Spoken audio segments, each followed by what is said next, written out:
Hi, this is Curt and welcome to another edition of Fire Law Roundup.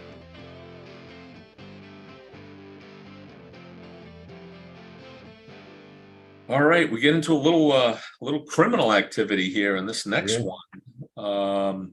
We've got a apparatus accident, and involving an engine. The engine was not responding to an alarm, but it was traveling 47 and miles 30 over the speed limit.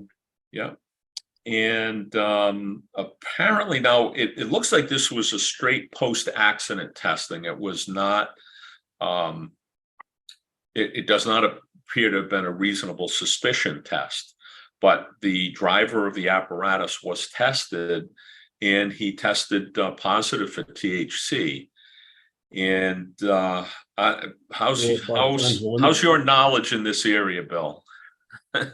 Very limited. I could talk you deaf, dumb, and blind about DWI back in the day. I know. And it's all changed. We had a century of science that went behind that 0.08, and right now we're in the Wild West days here when it comes to THC, and I think that there's states are trying to draw the line at. In this case, it's an Illinois case, and their limit is 5 nanograms per milliliter of blood, which is the standard. And he was at 19 with apparently a plus or minus of 4. So at best, I guess he would be at 15. But there's a great deal of disagreement among the experts in this area about what is impaired. And so I guess we'll have to wait and see. But he is charged right now. He's charged with, there was a fatality in the accident, so now that just compounds it. He's charged with DUI, aggravated DUI resulting in death, and reckless homicide. The pictures that I found look like a straight T-bone collision. And I couldn't tell because the photograph shows the back of the civilian vehicle, if it crashed into a building or stopped just short of it. Mm-hmm. And apparently she died, the operator of the civilian vehicle died from blunt force trauma to the chest. Yeah. The only damage on the engine is the front bumper is twisted, which is really an excessive amount of damage. Without seeing the damage on the card, it looked like that rig had to hit something much more substantial than what it did to cause the damage that it did. Mm-hmm. But I mean, it doesn't change the facts of what you've got here. And even if you take the DWI part or DUI part out of it, you've still got a negligence case at an intersection. Yeah, and I think you definitely got that.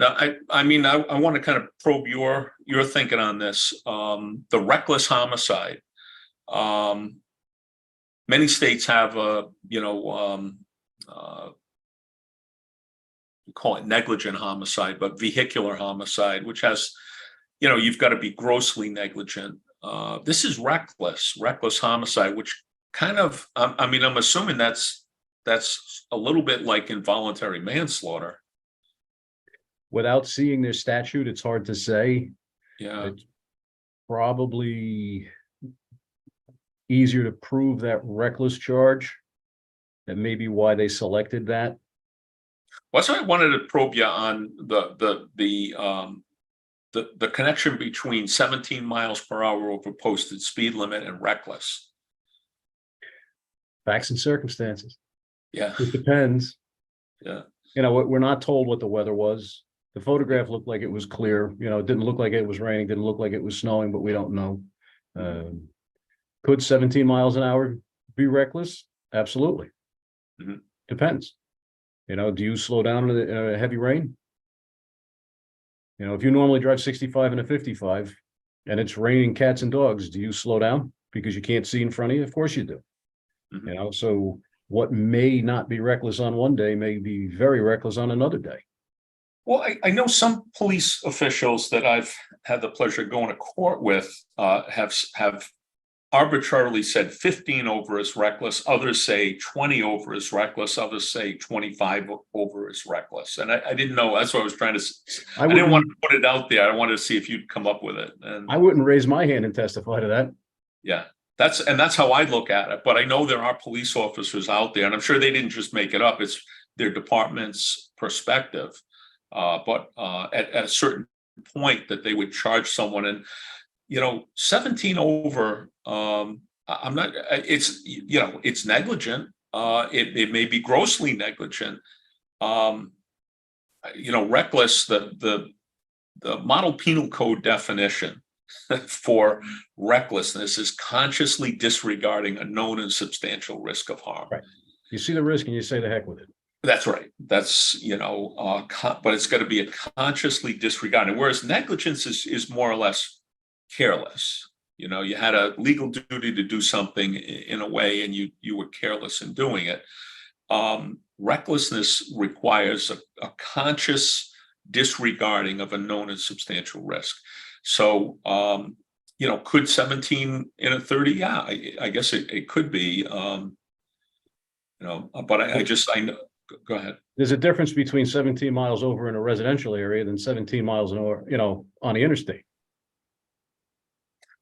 Well, that's right. 17 miles an hour in a 10 mile or 15 mile per hour would be twice the legal limit. Yeah, you're in a 15 mile an hour school zone. Yeah, you're doing double the speed limit. Yeah, so I don't know, not good. And I guess one question I'll throw out there: if he is successful in getting an expert on the DUI part of this, and he prevails on that, what happens with the reckless homicide charge? Again, without reading their statute, and I didn't have time to do it. Yeah, it's tough for me to answer that.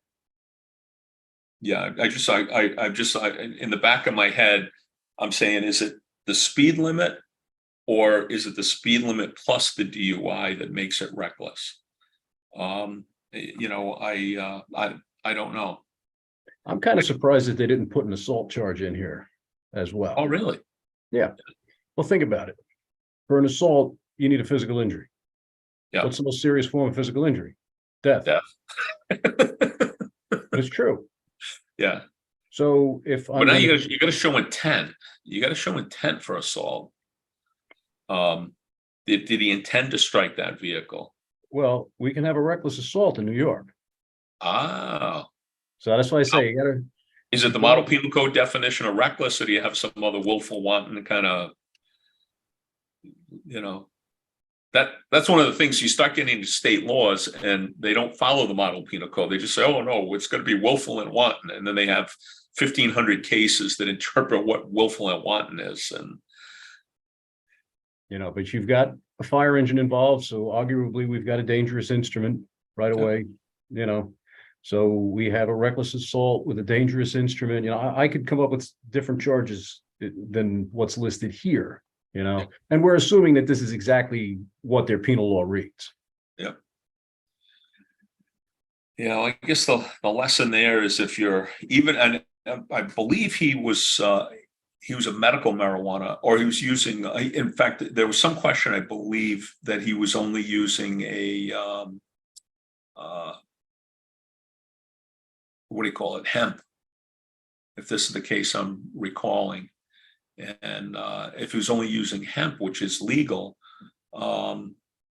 he shouldn't have been anywhere near impaired if he was just using that low level. So I don't know. We're again back. We're back in the Wild West days when it comes to what's impaired. Is there only one test? Is there a false positive here? What's going on? Even you can have an expert say, like, for example, 19 nanograms per milliliter is impaired, and you have another expert that's going to say, no, it's not, and here's why, and here's all these studies, and Part of the problem is that until recently, THC was a Schedule 1 drug. It still is Schedule 1, but they're allowing research now much more so. But we don't have a lot of research. We don't have decades and decades and decades of research because it was Schedule 1. And even universities weren't permitted, except with a special permit, to even do testing with THC. And so we're still sort of in the infancy stage here of trying to figure out what is impaired. And the experts are not in agreement. I'm almost certain he's going to be able to find an expert to say that that was not impaired. That expert will have research to support that. And the prosecution's got the burden, to prove beyond a reasonable doubt that he was impaired. And I've got a question about whether they'll be able to do that. And if they get the DUI thrown out, what happens to the reckless homicide charge?